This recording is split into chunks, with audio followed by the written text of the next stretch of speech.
కలశారాధన కలిసి మీ కలశకి 3 పప్పులు పెట్టుకుని అక్షంతలో పుష్పం దాంట్లో వేయండి.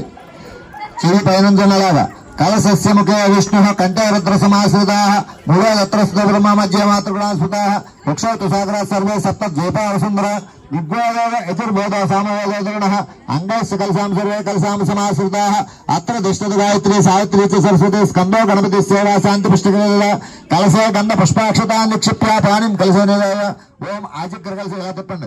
ఓం ఆజిగ్ర కలశం మహ్యాత్వానుసంధాన పునరుజ్జాన వర్తస్వాసాన సహస్రం వృక్ష రాపేశ్వతి పునర్మాలి శతా మీద అందరూ మొత్తం మీ మీద పూజా ద్రవ్యాల మీద చల్లండి.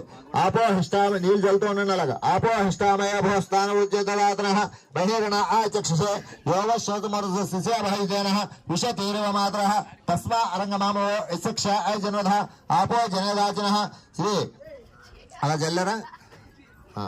ఉత్తిష్టంత భూత విశాచా యతే భూమిపారకా ఏతే శ్యామవేదన బ్రహ్మకర్మ సమారభే అలా కింద పెట్టండి.